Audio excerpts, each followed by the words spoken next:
Hi, welcome to Studio 411. I'm your host, Larry Dasilva.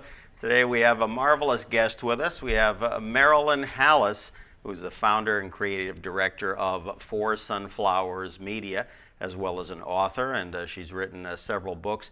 We're going to be talking about a few today and also some upcoming books. Welcome, Marilynn. Thank you. Thank you, Larry. How you doing today? Very well, there thank you you. go. We finally did it. So we're finally on the air here with this. Terrific. In front of me here we have your, I guess what, first contribution to the, what they call the YA, the YA young novel. adult. That's right. For those of us who may not have the scope, that's what age group I'd say are we talking? 13 and up. We're all young adults, no matter what age we are. There you go. I would like to think so, yeah. It's a book called Play On. And again, tell us a little bit about how this book came about. Well, that book came about, it's sort of the perfect configuration of a few different things that were going on. It was a story that had been kicking around in my head for a while. This book particularly is very character driven. I felt as though there was a character, Danny, and I wanted to know more about him and what he was up to. And I wanted to write something for so many of the kids that I know who are interested in reading something that is different, that is something perhaps they haven't seen before. You know, I believe kids are really smart. And so I wanted to write something to them that would be just scientific enough, just real enough, so that they could get their juices flowing and wonder, could this really happen to them? And of course it could. Anything's possible. There you go. Your main characters, again, without giving too much of the plot away, but again, deals with a soldier in the beginning of the book, a young man named Danny who is serving in Afghanistan, if I recall, and meets a rather untimely end. And then again, there's so much happening in the book that I said, wow, I better ask Marilynn because I want to make sure I get it right, that he then almost becomes kind of a spirit, or not a ghost perhaps, but how would you describe? Well, so the story, one of the biggest parts of the story is the relationship between Dylan, who's a young guy from New York City, and Danny. And what happens is Dylan gets a secondhand guitar. As he learns to play the guitar, he channels the ghost of the previous owner. The previous owner is Danny, and he was a young soldier killed in Afghanistan. Okay. And even the, you know, how the guitar came to come into his hands, which, you know, made me think, you know, about so many things that you either, any one of us, you pick up at a tag sale or at an auction or whatever. And then there's, you know, marvelous stories which sometimes are never unearthed of, you know, who had them and what that meant to that person. You know, not everything.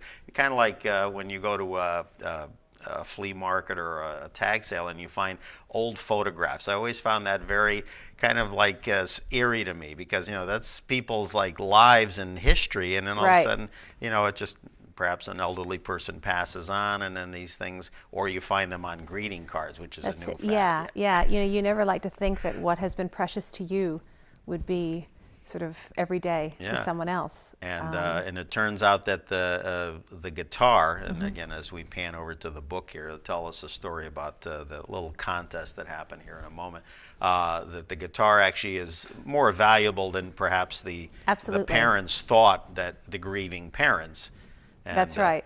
And that struck a chord with me, because I had a family member years ago, a first cousin who was like a brother to me, and passed away of leukemia in his 20s. And to show you how long ago that was, they still haven't really made strides towards that illness. But anyway, there's a section there in the book about what they did with the room, or really didn't do, other than cleaning it. They kept it exactly for a long period of time the way it looked, and that struck a chord with me, because that's how, you know, his family did the same thing. It was absolutely. You know, sometimes it's very difficult to move on, even physically. And so it's not uncommon, I think, for people when they're faced with something catastrophic to want time to just stay still. And to want to still be able to visit those places that were so meaningful. And then even when they may be ready to move on, there's this sort of difficulty in knowing how do you do that and still respect the memory and the person. And coming to peace with that is part of their journey. And really, the guitar in the book really was not, if I understood correctly, was not meant to be sold or given away. It was actually to get restrung or repaired, whatever. There had been some damage that occurred Exactly. at the house, and somehow it wound up unscrupulously, if I'm Yeah. pronouncing that right, in the hands of well, not Dylan, but through someone else. Right. But there's a whole other subplot going on there that somehow they are somehow intertwined, not just because of the passing of the guitar, but there's a whole other thing going on that I don't Absolutely. want to give away. But Absolutely. Again, I think kids are smart, so I want to make sure to Sure, give them sure. plenty to keep them interested, and just so they understand exactly what's going on. These are real characters. The you know. book, the first part of the show, we're talking about Play On by Marilynn Halas. Again, for sunflowers, plural media.com. And again, we have that graphic, or we'll have it up on the screen as well. Marilynn is the founder of For Sunflowers Media, a lifelong advocate for children. She's also an attorney, a mediator. I don't know when she finds time to sleep. A life coach, and more importantly, a mom as well. And probably her biggest fans are her kids for sure. Most of the time. Most of the time. There you go. We had an image up a few moments ago about this book, and then there was another image there. Tell us a little bit about, there was like a little contest that was. Yes. For the launch of the book originally, this is actually the second edition. So for the original launch of the book, we had 2 cover images, and we liked both of them very much. And so we wondered, could we invite our readers to come onto Facebook and give us their input as to which one they liked better, which one would they like to see. Again, because it's such a collaborative process, and I believe everybody's ideas are welcome. And so we had a great vote on Facebook, and they very strongly preferred the image with the guitar.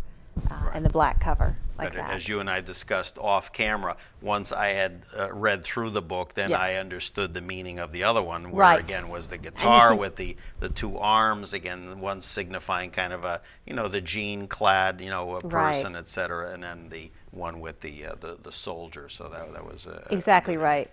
But the kids in the competition had not yet read the book. Right. So I think for them, the strong image of the guitar is what resonated. There you go. Play On, again, is a young adult mystery.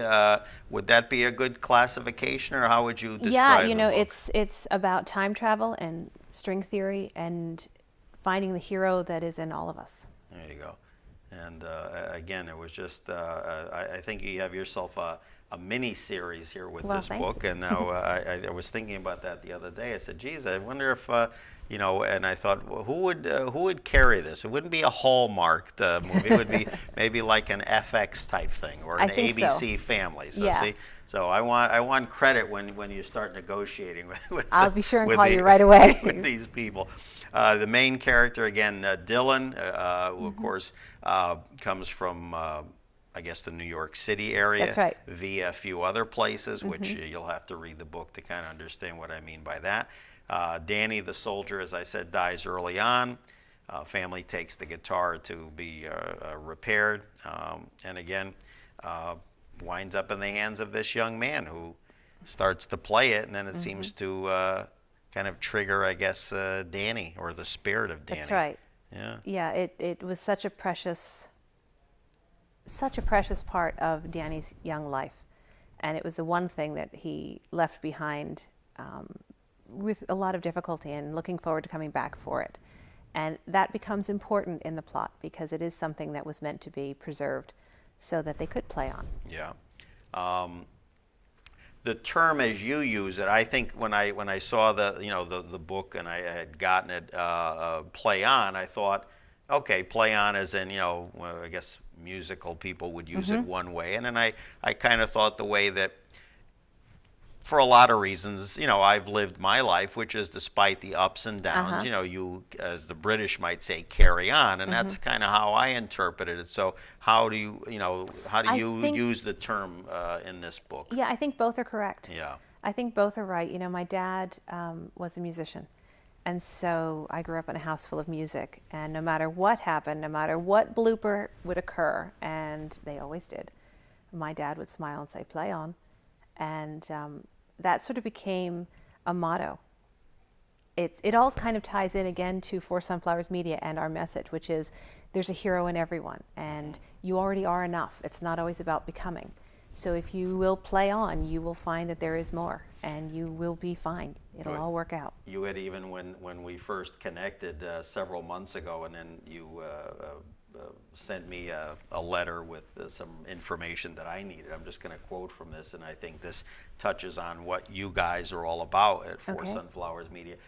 Quote, "I am dedicated to supporting families on this journey towards greater confidence and compassion, and am delighted to have the chance to share it with your viewers, et cetera, unquote." But again, that first part I think really is a strong feeling of everything you do, not only this book, but again, the Fuzz Whipper series, which we'll touch on. And you know, everybody, I hear so often people talking about raising children and families, and it reminds me a little bit of, you know, baking a cake, and everybody will say, oh, you should make a chocolate cake. And everybody agrees that's a great idea. But if you don't have a recipe, it's very difficult to make a chocolate cake. And so what I wanted to do with For Sunflowers Media was say more than you can empower your children. I wanted to give people practical tips and show them how, and give their kids characters to read that are real, that struggle, that are full of flaws, and still prevail. Because I think every kid feels that way. I think every adult feels that way. So it's when that voice in your head is saying things that really you wish it wouldn't. It's surrounding your child and surrounding families with a community of people saying, you can do this. You're not alone. You are enough. And I believe in you. Tell us a little bit about, because you and I really haven't talked about this. I know that you were raised here on the East Coast, and you also lived for a time in Northern Ireland. Again, so kind of a little bit about, you shared a little bit about with your dad, but how did you kind of develop this kind of all this wisdom that I see? She has this thing on her blog, and again, you can go to you can go on the Facebook page, or probably even forsunflowersmedias.com, and there she is, you know, holding up the thing. Oh, hi, this is Marilynn, and I find myself now drawn to it, and I'm not a kid by any means. The next thing you know, I'm like, wow, what does Marilynn have to say that'll get me through this day? Well, thanks. And I think that's great. So, but you know, where do you get all the, just through great parents? I think everybody has it. I think everybody, given the time and the opportunity to think things through, can sort of have their own inner wisdom. Perhaps what makes me different is that mine is less inner and more video. You know, I believe in you. I know you're not alone. Everybody struggles. I've seen struggle. Growing up, I spent most of my summers in Northern Ireland during what was euphemistically called the Troubles. And that is such a typically Irish understatement. It was troubling. And I saw many things, and then I would return to the New York area where I was surrounded by, you know, comparative safety and abundance, and you could be who you were fully. You didn't have to worry about what was said. Nobody searched you trying to go into a shop. It was a completely different world. And so it became for me an important life skill to learn how to navigate both environments and take the best of both. There you go. You know. You mentioned about, you know, not being searched, et cetera, et cetera. Of course, this was all pre 9/11, and then after that, we've kind of entered, you know, a new world, as I call it, and some of it again is necessary. But every day that, you know, you tune in, even today, without getting into particulars, you know, I'm driving in, and all of a sudden, oh, you know, I'm hearing about this possible catastrophe was thwarted, whatever. So we live in some interesting times. And you know, that's part of what I wrote about in Play On, because I discovered that speaking with high school students, you know, they're aware of it, but very few have personal stories, personal memories, personal experiences of it. And it has really, whether they realize it or not, entirely changed their experience as Americans. They will never know the things that you and I grew up with, boarding a plane or being late and running onto a plane. You know, it's a completely different world for them. So I wanted to give these kids some kind of context to understand how things have changed and how they have what they need to change them again. Their generation will do wonderful and empowering and strong things because they'll know where they're from, so they can get where they're going. And those of us old enough to remember, we thought, the 60s were hectic times. It's like, it's really amazing. Sometimes, I was fortunate, and maybe curiosity, always been inquisitive. Probably why I do this show, right?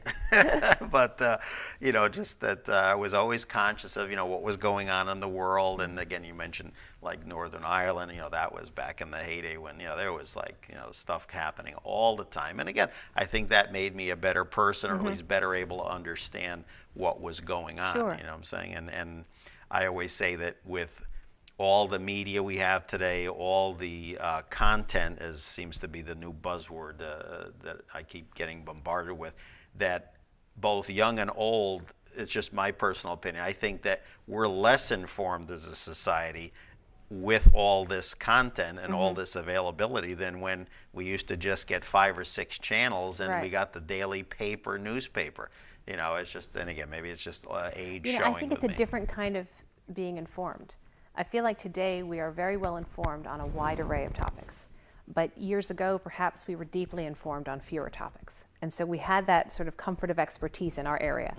But maybe we weren't as aware of what was going on in different communities or in different places. Yeah. At least Sure. in my And experience. I know, like, even with again, use the term newspaper again. You have like online papers again. They keep saying that eventually is going to replace the paper. I'll be like the diehard. I'll be on the plane like, hey, you can't see over me. I'm sorry. I got my New York Times or whatever the case may be. But truly, I just I just feel I get into conversations with people both at work and pleasurable, and they look at me like they don't know what I'm talking about. Like, oh, did you hear about this? Just happened yesterday? No.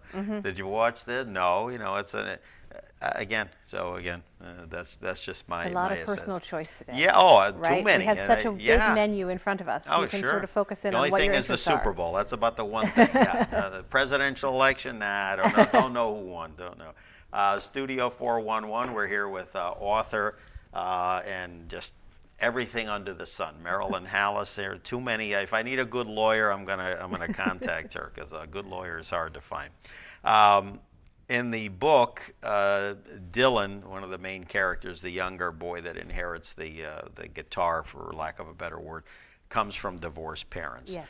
Another thing that struck a chord with me, because I went through this as a divorced father, was all of a sudden, oh, bring in the new girlfriend, or the new girlfriend gets found out, and I'm thinking, that's got to be in this day and age very, very troubling for youth. Sure. They just don't know how to comprehend all this stuff. Yeah, I mean, again, it's all about the personal dynamics in that family. I think anytime a new member is brought into a family circle, there's going to be some kind of friction. There's going to be some kind of adjustment by everybody. And so that's one of the many things Dylan has to kind of come to terms with. Yeah. And sort of put to rest his own feelings of loyalty for his mom and love for his dad. And trying to put all of that together in a neat way isn't easy. It's especially difficult when you happen to be 15. Oh, yeah. It's a very tough age, very tough age. All right, let's move on to the fuzz whippers here. Yes. And we have this little fellow. Is it gender specific? You know what? You have to take your fuzz whipper and you listen very carefully. And if you're very quiet. I'm hearing my director yelling at me as we speak. No, that's not the fuzz whipper. Okay. No, they don't yell. They only whisper. Okay. And if you listen with your imagination as well as your ears, then your fuzz whipper will tell you whether it's a boy or girl, what their name is, what they like to do. But the most important thing about your fuzz whipper is that they choose you. You can go to many places and choose what you would like to play with. But a fuzz whipper chooses you because you are very worthwhile. You are very loved. You are very wanted. And this is a little reminder of that. There you go. See, I'm taking this with me. Nobody on the crew. Well, that one has chosen you, so absolutely, you must. Now, the Fuzz Whippers, the first one, which was called, I believe, Hello, We're the Fuzz Whippers, was released in 2012. This is one of the other in the series. Again, how did the whole concept come about? So the Fuzz Whippers were born on a rainy afternoon when one of my daughters was in first grade. And she came out of school and she was a bit overwhelmed and a little tired. And I wanted to know what was going on. And she was fine, everything's fine, there's nothing wrong. But I could see in the back seat she was nearly wilting. And I had in my pocket a little pom-pom. And I said, well, if you don't want to talk, that's just fine, because boy, you will not believe what has happened to me today. And my kids are used to me, so they play along. I said, all right, Mom, what happened to you? And I said, well, I met this amazing creature, and he's come from a very, very long way, and he won't talk to me, but he might talk to you. And so she perked up, and she took the little pom-pom that I had found in my bag, and all of a sudden, we had this great conversation. And in fact, the fuzz whipper would speak with my daughter, and she would, more importantly, speak with him. And so a great friendship was born. And it wasn't long before I had other families asking for fuzz whippers. I had a family, I remember a particular family who they were attending their first funeral, and they were concerned about their son's ability to feel safe and secure. And we made sure that he had a fuzz whipper, which he found in his shoe that morning getting dressed. And he was much more relaxed and much more calm, because it allowed him to be sort of a liaison between this really uncomfortable experience and his new friend. And he was the expert. Fuzz whippers don't usually speak with adults, but children know all about them. They know what they like, what they don't like, where they want to be. And so it really helped him get comfortable in an uncomfortable situation. There you go. I love it. Love this thing. It's great. I saw some videos of Marilynn with people talking about this thing, and again on some of the images you'll see here. Again, just meeting with schools and groups, and they're just a big hit. A big hit. You know, they're very popular with teachers, because fuzz whippers don't like loud noises, and they only whisper. And so I've had more than one teacher let me know, which I love, that when he or she needs their class to settle down, they simply put it on the end of their desk. And everyone's very protective and settles down and whispers. And that can be a wonderful way to bring children to focus and to feel safe. And it's a lot less sort of authoritarian than maybe flicking the lights or having a shout, you know. Or in our day, like taking the ruler and whacking it on. No. You get the sister saying, "Okay, first the desk, and now somebody's knuckles." Oh, but no. that's a whole other error, folks. Yeah, era. I'm sorry, not error. Yeah, well, maybe both. We don't know. Yeah, I think so. Yeah, the authorities might think so as well. So, but anyway, there's a couple of schools of thought on there. I remember chatting with a coworker, with a female coworker who, really amazed me when she said, she goes, I was a holy terror, slightly stronger words than that. And he goes, I deserved, when I got whacked, okay? And it's just, now it's kind of like, I remember someone who's a social worker telling me that nowadays, they teach in kindergarten, 911, and I'm just like, great, let's put everybody ill at ease. For helping, not for hitting. Yeah, and it's just, times have certainly changed. Yeah. So hello, we're the Fuzz Whippers. Again, that so kind of introduced, the world to, that's right. Now how do you refer to them? Little creatures, little, what do we? They're little creatures. We just call them Fuzz Whippers in our house. In fact, we had a movie party last night with at least 24 watching,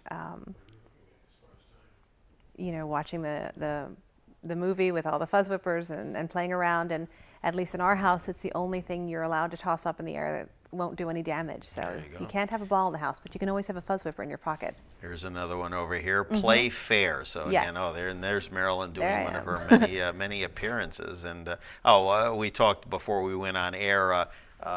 Tell me about the gentleman that you came upon, who's your illustrator, Jeremy Provost. Jeremy Provost, yeah. Tell me a little bit about him. He's a fantastic illustrator. He lives in Wisconsin. And what is so strange is we have collaborated together on 10 different books, and we have never met in person. Oh, you weren't kidding. I No. thought you, okay. We've never met in person, but we have great fun together, and I cannot imagine doing Fuzz Whippers with anyone else. He understands it. And to illustrate Fuzz Whippers is particularly challenging because they don't have eyes. They don't have a face. It's all in your imagination. And so for him to get that concept and be able to really bring it to life and give each of these Fuzz Whippers a personality, I think it's just a testament to his talent. He's a great illustrator. There you go. Good. a good business marriage, as we'll call It it. really Yeah, is. it really is. We have a lot of fun. Some of the comments, I find these books a great way to build stronger relationships and better communication skills in a language children will understand. Also, it's exactly what we needed in our house right now, between my daughter not wanting to share and my son being in an argumentative phase. This was a great story for both my children. So again, it's you've hit on a concept that really helps bring a little peace and joy into. I mean, that's what it's all about. We're Yeah. all taking this journey. I always say, raising children, you have front row seats to the wildest show on earth. Yeah. And it's a fantastic ride. And it has bumps, and it has valleys, and it has peaks. And so anything that can give comfort, compassion, and empower your children, to me, is really worthwhile.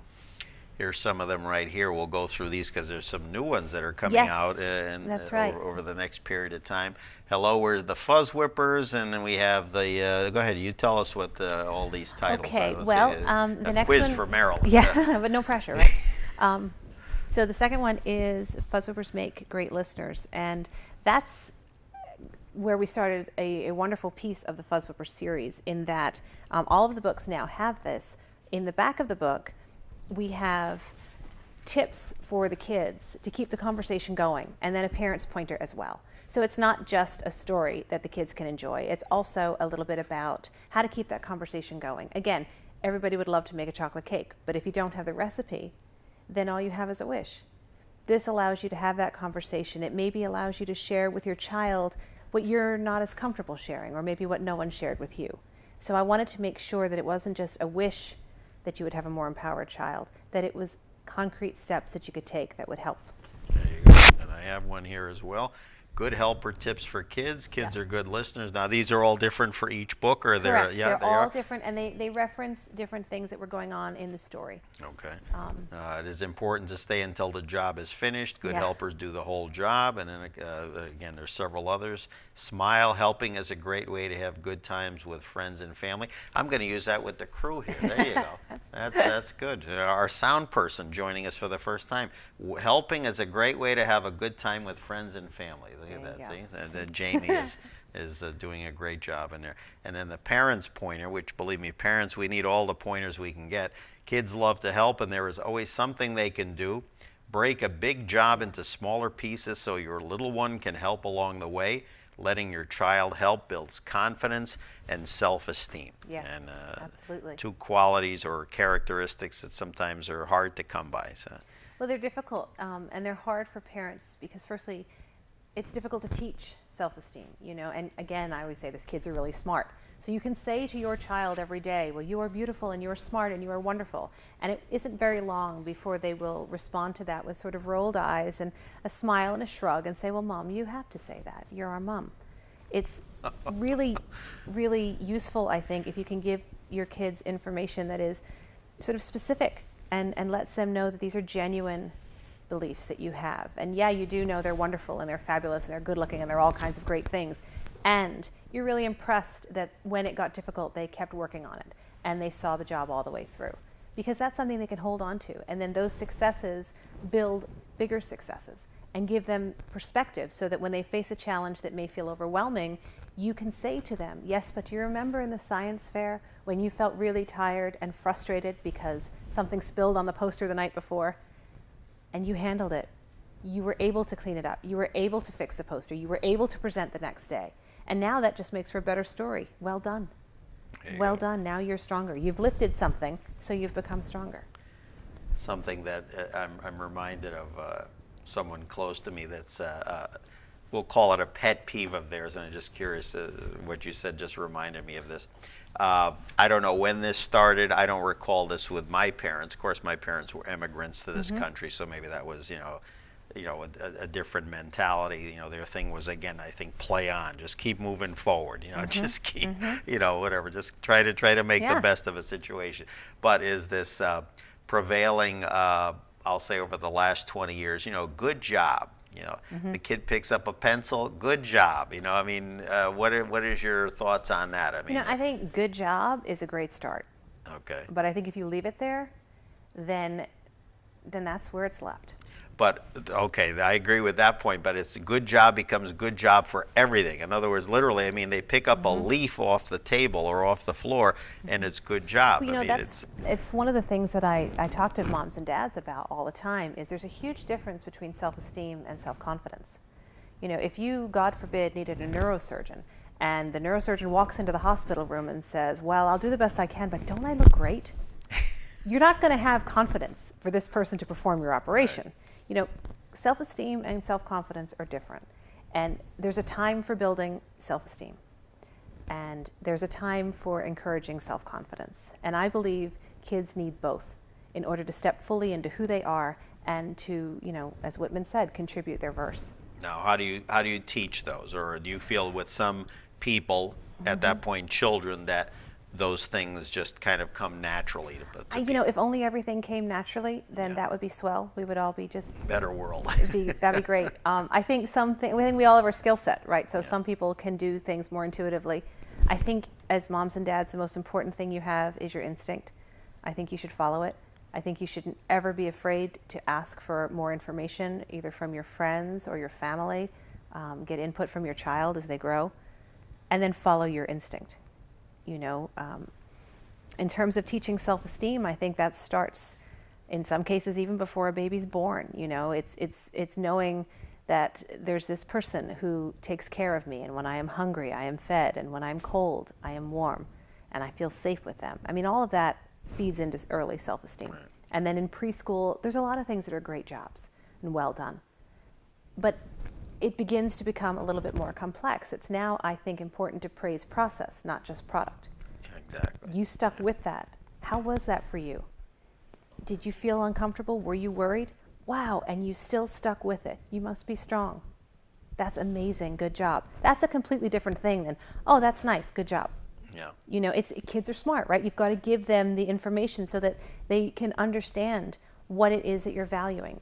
You know, you don't love them more or less depending on their grade. But even though love is, you're always going to love them no matter what, that's the deal, right? But you're going to be impressed with them for different accomplishments in different ways. And it's important that they understand that what you value is not just the product, but that process, that sticking with it, that facing a disappointment or being uncomfortable and handling it anyway.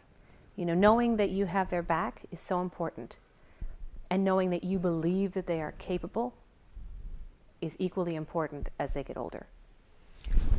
When you speak to a lot of the school classes or children's groups, do you find, you know, again, variations based on, let's say, a more affluent school as opposed to maybe a more urban situation, you know, in terms of the reaction of the children, or again, what you might initially perceive as, ooh, you know, it seemed like they're a little troubled or a little distant. I mean, do you sense that? Or? You know, I think we're all human. Yeah. And we're all sort of struggling through this human condition, and we've all got different things that worry us. I think you can be bullied in a beautiful school that is very affluent, and I think you can have an amazing community in a school that maybe struggles with other things. It really depends on the community, you know, and how they value empathy and compassion and the skill set they have with which to teach those things, because I believe they are learned skills. Some people will have a natural aptitude, and that's wonderful, but it's important to teach them. Yeah.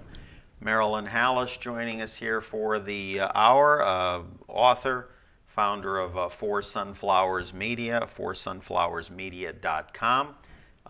You mentioned, and again, I hope you're okay talking about this, from one of your bio quotes that I gathered you had been bullied perhaps as a young student. So Yes, absolutely. So again, and handled it completely wrong, and did Okay. everything wrong that could be wrong about it, and you know, living well is the best revenge. So yeah. You know, I know that you have commented, and actually one of the first clips I had seen of you when I started researching was that you actually were at a television station here in Connecticut the day that the Sandy or the Newtown incident no, happened. actually, it was the Boston bombing. Oh, I'm sorry. I thought it was Yes. the other one. Oh, No, okay. All no, right. it was that, yeah. And I had been scheduled to go and talk about one of the Fuzzbubber releases, and then, of course, the Boston bombing occurred. And immediately we realized that this was a great opportunity to speak to families about how do you talk to your children and explain to them something that you cannot understand, and that there's no protecting them from. News is everywhere. And so, gone are the days when you can say, well, we just won't discuss that with anyone under 10. They're going to know, they're going to hear, they're going to get real information and misinformation. And they don't have perspective in which to organize that. They don't have the context. They don't understand that Boston is not next door, or that it's not 1,000 miles from here. And so how, as parents, do you meet that challenge that your parents may never had to have met? And it was a great honor to me to be able to talk to moms and dads about the importance of communication, and how, a lot of what we shared was, I believe, well over 80% of your communication is body language. Right. And so it's important to use all of the things at your disposal to share this information in a way that is reassuring, so that your child can handle this, can metabolize this in a way that is healthy, as opposed to something that kind of sits in their gut. And there's a lot of very practical things you can do. One is kneel down, look them in the eye. Two things happen when you kneel down. First of all, you're giving them your undivided attention. But also, we're programmed to understand. There's a reason that a man gets down on one knee when he proposes. It harkens back to the Knights of the Round Table. It's, I'm not leaving. In a conflict, I will be with you. I am not running away. I am beside you. And so all of those things that we're hardwired to understand in our culture, you're triggering with your child when you kneel down and you talk to them. When you put one hand behind them, you literally have their back. And that also can be very reassuring. And then it's about listening, because they may ask questions or they may not want to know anymore. And it's sort of letting them take the lead based on their age and your experience, and keeping the conversation open, because there's nothing you can't handle if you can talk about it. There you go.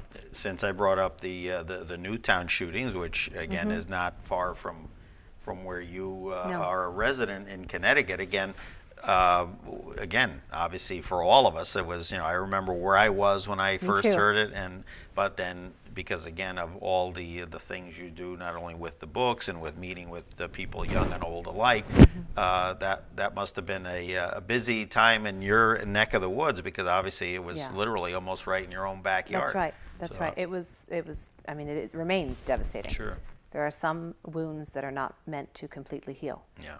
And I believe that is certainly. But did you find yourself, in other words, via social media, via whatever? Yeah, it was a difficult thing, because I felt as though many of my neighbors were looking for some sort of normalcy, some sort of privacy, some sort of respect to the dignity of the community. And I wanted so much to provide that. And on the other hand, I wanted to provide any reassurance that I could. Unfortunately, I have seen violence, I understand. And it's important that when people are faced with it, maybe even for the first time, that they understand that as awful as it is, it will get better. It will get better than this. And it's just a question of one foot in front of the other.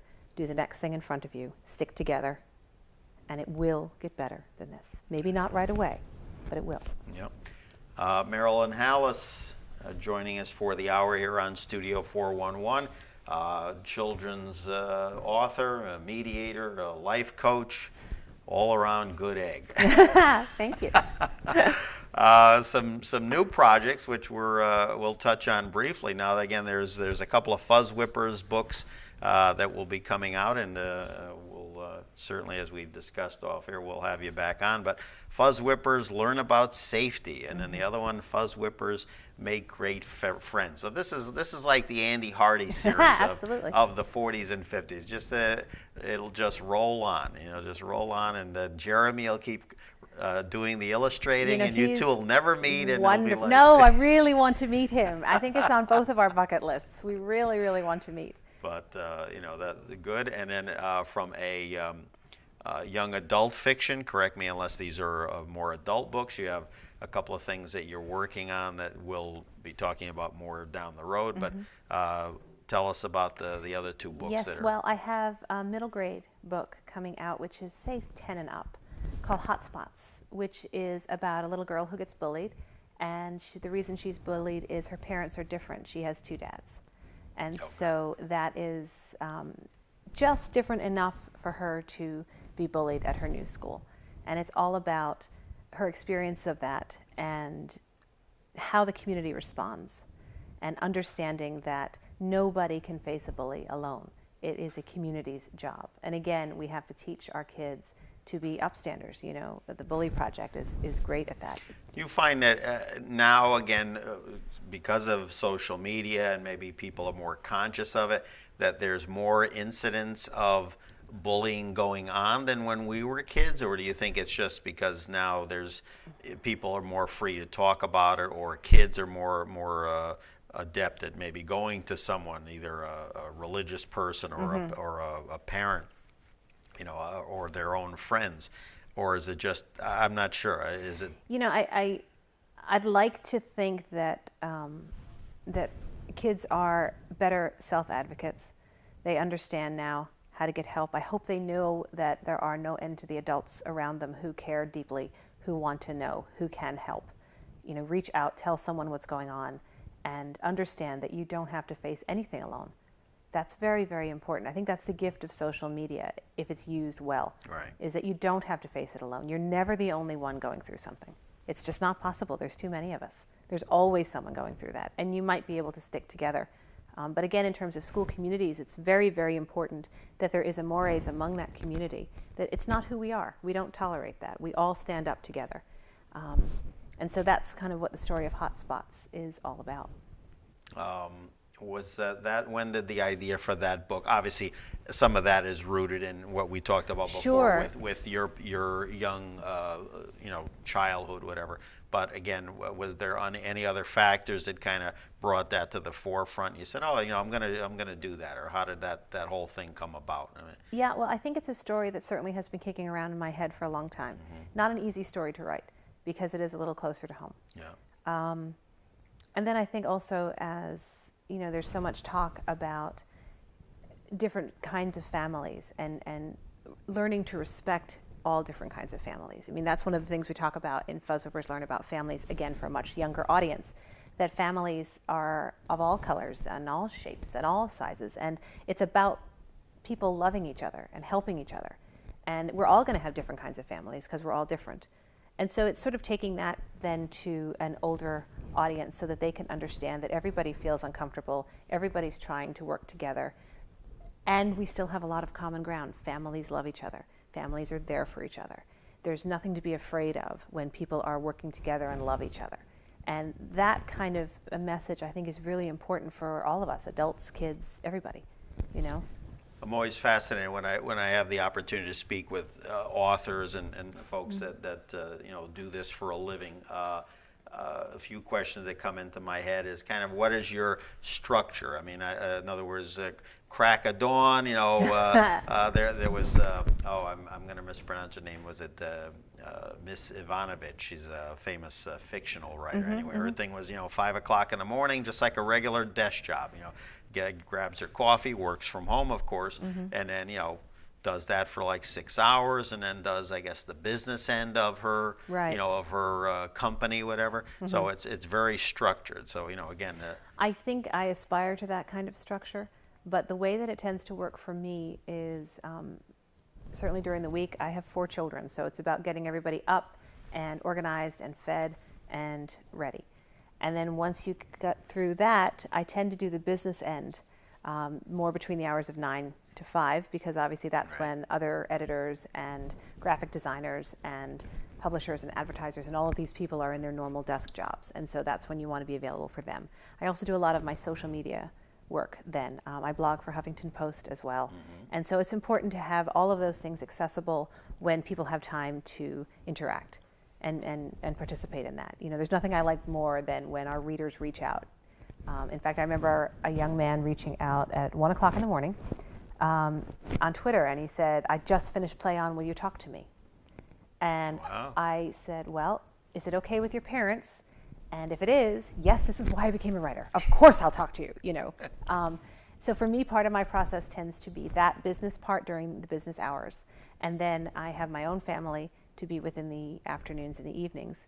And then when they go to bed, I really go to work on whatever book I'm working on. So I may write, much more likely to write between 10 and 4 than I am to get 10 up at 5. p.m.?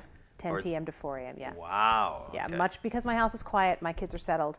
I've done the business piece. I have posted for the social media. Huffington Post is up to date. I've sort of ticked the boxes throughout the day Sure, that I needed to tick. And then it's my time with my characters, uninterrupted for quite a few hours in a quiet house where So I it can sounds to leave me my like we're stories. operating on about a half-hour sleep. You wouldn't be wrong. You would not be wrong. It is, yeah, I'm Wow. tired sometimes, but I love what I'm doing and I believe it's important. And, you know, we've all walked the floor with our babies, right? So it's a different kind of a baby, but There you go. it's worth it. Ever have writer's block? Again, a question. No, I have the no? other problem. My What's that? problem is too many stories. Too many, okay. Yes. But do you find, again, now, a la Stephen King, I Yep. doubt that you use an old Smith's Corona typewriter.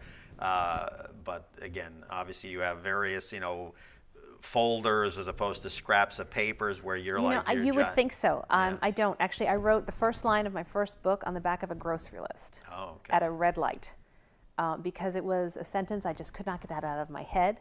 I thought, clearly there's something very wrong with you, and if you write it down, maybe it will be out of you. I often tell my kids if they've had a bad dream, if you tell me about it, then it won't be inside you anymore. And I'll hold on to it for you so you won't ever have to worry about dreaming that again. So with the same idea, I thought, okay, I'll flip over my grocery list, and I wrote it down. And then came another sentence, and then another, and another. Wow. And that actually grew into my first book for grown-ups, which is coming out this year, and that's called Bullets in the Blue Sky. There we'll touch on that. So what's the little teaser? What's the plot about that? So this is both a whodunit and a why. Okay. Why would they do that? It's a story about a divorce attorney who is gunned down on the front steps of the courthouse. And it sort of takes off from there, trying to understand why and whether she will survive and how they will handle that whole thing. It's again, layer upon layer. I like to write for people who love to read, who love story. And so there's a lot going on. And each of the characters that I write, I'm most interested in characters that are round, that have a little bit of history, that can be understood. Even the bad guys, there's a reason. And so that's a lot of fun for me. I mean, literally, that's what keeps me up at night. So it's a lot of fun. I wonder if she doesn't answer my calls. Yeah. No, she's very good. Inspirations from a literary growing up. I think we might have spoken about this on the phone, I forget, but there was someone I talked to was like about 20 different ones, and I'm saying, well, let's condense it into like 3, Sure. More nonfiction, fiction, or. Yeah, I think growing up especially, I felt like I had enough of the real world. I loved novels. I loved fiction. I still do. Certainly a huge influence for me is Dr. Seuss. Okay. Before that, when we were learning to read, we had Dick and Jane and Spot. And we could watch them run quick, Spot. And that's thrilling, but I'm not sure that it was as exciting to read as trying to hear your dad pronounce Yertle the Turtle and all of the wonderful things that they would do. So Dr. Seuss is a huge, huge hero. Anyone else? Oh, sure. Gosh, there's so I many. guess you got maybe into early teens. Was it like the kind of the Nancy Drew phase, or there was a couple Yeah, I of definitely others? read Nancy Drew. I think everybody did. Yeah. And then I love Jane Austen. I still do. I was just gonna say, yes. I That's still big, do. big amongst especially females. Yeah, it's like coming home in so many ways. And what is great about it is now I'm actually reading that with one of my daughters, and for her it's her first experience. And for me it's like visiting with old friends. And to be able to share that with her, to pass that down, takes reading from being this individual solitary activity to a great way to bond with one of my girls. And it's a lot of fun. It's a lot of fun. So I still enjoy that. And the Bronte sisters, I remember my uncle, I probably was about 14, and I was staying with my uncle in England at the time, and he took me to see where they lived. And I was so amazed that they could live such a quiet life in such a small village and write so colorfully and brilliantly about activities and experiences that they would have never had. And I still think about that. I think about their little wooden desk and their window over the moors in the fog, and what they were able to accomplish. It's amazing to me. Anyone today that you kind of Sure. enjoy reading Yeah, today? Again, it's hard with your schedule. You're barely getting any sleep. I love to read. I love Paulo Coelho. Not familiar. So he's from Brazil, Okay. and he wrote a book. He's probably best known for a book called The Alchemist. Okay, yeah. And that is a book that is one of my all-time favorites. He's a master storyteller, and he's not constrained within the typical realistic world. He is wonderfully adept at going between the supernatural and the realistic and just opening whole new worlds. And so I've never yet read one of his books that I could easily put down. So I'm seeing where, again, some of the, going by the play on book, the again, layers of mystery, you know, other things that kind of maybe are a little off center in terms of, you know, whether it's time travel or whether it's, you know, the science. I know there was a quote in one of the reviews I read on the book that, you know, hearkened the parent was saying, oh, you know, my kid, instead of reading the Hunger Games, you know, really got into this, and they were all happy and whatever. And again, you know, I've never seen the Hunger Games, so I only know what I see on commercials. But again, it was really quite complimentary because they felt like, wow, it got them into something maybe a little more, I don't know, that the parent could understand. I think. Well, I think that's part of what makes what I write different. You know, right now there's a plethora of these dystopian young adult novels. Every novel you read, chapter 1 is always the same: kill off the parents, because there can be no adventure for the kid if the parents are still there. Right? That's upsetting as a parent. You know, it'd be super swell to make it to chapter 3 one time. Right. So there's that. You know, dystopian books are a lot of fun, but it's one genre. There's a whole world. And so let's talk about what might be real. Let's talk about what we know now about string theory. And very possible there could be other dimensions and other times, and they're all happening sort of concurrently. And maybe they are and maybe they're not, but who's to say? You know, you're young, you're a whole new generation. Who knows what you will discover? And so if I can plant a seed, if I can help maybe open a window in someone's mind to what is possible, then to me that's a lot more compelling than another dystopian story where things are very bleak and very dark. And again, mom and dad are history from chapter 1. There you go. And there's, you know, always fads. You know, you have your, you know, the vampire craze, which seems to have a long legs and always has, you know, in terms of from going Bram back Stoker to, on. Exactly. But, you know, and it usually was more of an adult thing. This then became kind of a young adult, or, you know, and so there's so many, and great. I mean, if it makes kids read, or adults for that matter read, that's terrific. Well, in the remaining couple of moments we have here, we want to thank Marilynn Halas for joining us, founder, creative director at For Sunflowers Media. Thank you. ForSunflowersMedia.com. Again, an author of Play On, as well as the Fuzz Whippers children's book series. And no one's getting this. This is going. This is going in my. Actually, it'll sit over here so it doesn't get wrinkled. Or I'll take a blow dryer. Or no, you said just kind of do this and it kind of. That's it. Yeah, you can just give it a little shake and terrific. Away it goes. All right, and we look forward to having you back on when you. The new books come out. So again, look forward for that. And again, we've come to the end of another episode of Studio 411. We thank you for joining us, and we hope to see you again next time. Have a good week. Thank you. All right, we can talk as the sound is off. Great. See what I told you? The minute it ends, look what's here. You see? Perfect. And this is all done from my little grubby hand. And